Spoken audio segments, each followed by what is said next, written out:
This is a continuation of my series on Through the Fire. I call this Learning His Ways. My friends, we do not know Jesus. We have maybe heard about Jesus and we've maybe read in the Bible about Jesus, but it is only when we make that total commitment and we say, Lord, I want to follow you. And we are serious in our hearts that Jesus takes us up on our commitment. And then you can expect things to happen in your life that you don't like. And that is because Jesus truly loves us.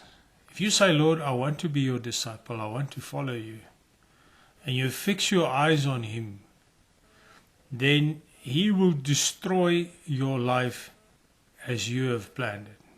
He will absolutely muddle up your plans. The reason for that is that God's ways are not our ways. His thoughts are not our thoughts. We are carnal. We are of this earth. And we don't realize that we don't trust God. We trust what we can see and what we can achieve is possible for us. And therefore it's necessary for the Lord to break down our understanding, our securities, the things that we trust in, the things that are firm to us. God has got to take that away. And he knows exactly how to do that. It's not because he hates us. It's because he loves us. And also, if you follow Jesus, it is not about you. We are egocentric in everything that we are. We want to satisfy ourselves. We want to preserve ourselves. Everything is about me, my lusts, my enjoyment. Even without realizing it, we're always just thinking about ourselves.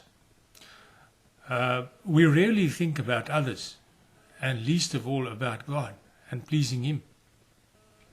The focus has to change from me to Jesus.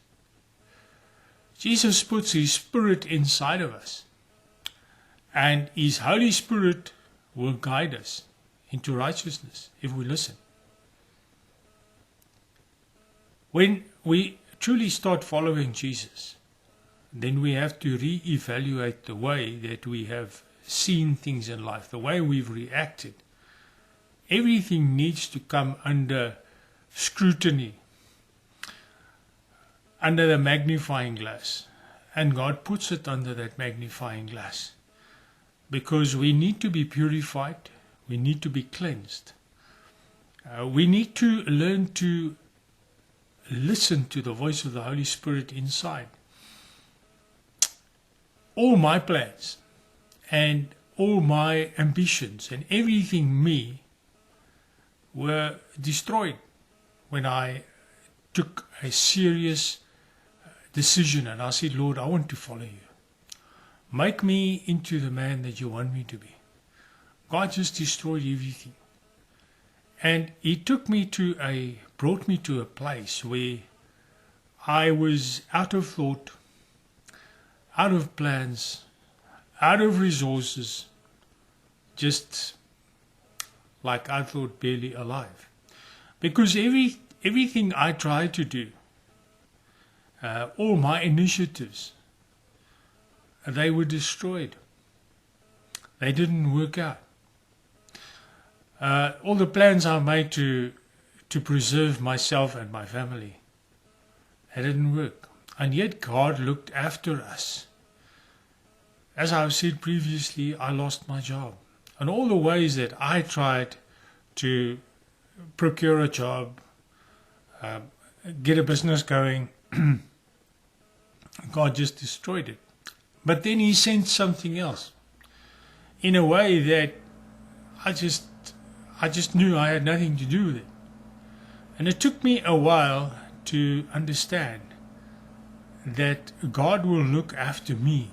I don't need to look after myself, but I need to focus on Jesus.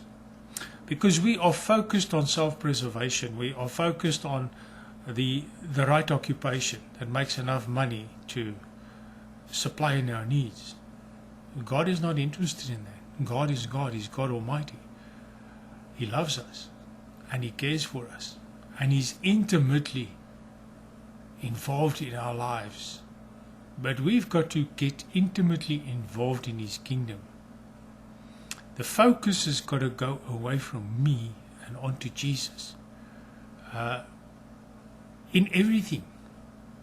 In sickness, in pain, in good fortune, in bad fortune. We've got to focus on Jesus. When we get sick, people run to the doctor. It's natural. But if you follow Jesus, you say, Lord, why am I sick? Why has this happened? And He will give you understanding. There are many things that we have been taught and that we think are not God's ways. It is our insight.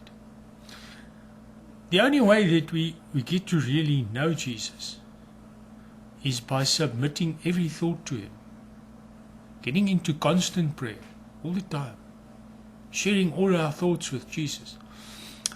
And when we are serious with Jesus, He blocks all our plans. Whether it's an accident or a sickness or whatever, He just blocks them. And you get to a point where you just put your hands in there, throw your hands up and you say, Lord, everything I try is not working out. Now friends, the important thing is to maintain our focus on Jesus. The majority of people will not do it. They walk away. The thing is that unless we get to really trust Jesus, whether we hear or see Him or whether we feel or whatever, doesn't matter. We've still got to trust. If we do not come to the point where we utterly trust Him, then we cannot follow Him, we cannot be disciples, and He cannot use us. Because God uses us, because we trust Him, because we follow Him. God will not force us into anything. But without faith, it is impossible to please Him. And it's very difficult to believe, to trust when everything's going wrong. And still believe, but God is in control. And we will be tested. I was severely tested, my friends. Where your situation becomes impossible. But it's only then, when your situation is impossible and there's no way out, whether it be sickness or whatever. But there's no way out. You say, Lord, no. Then only are we ready to look up and say, Lord, I don't know. I'm giving up. And then God helps you.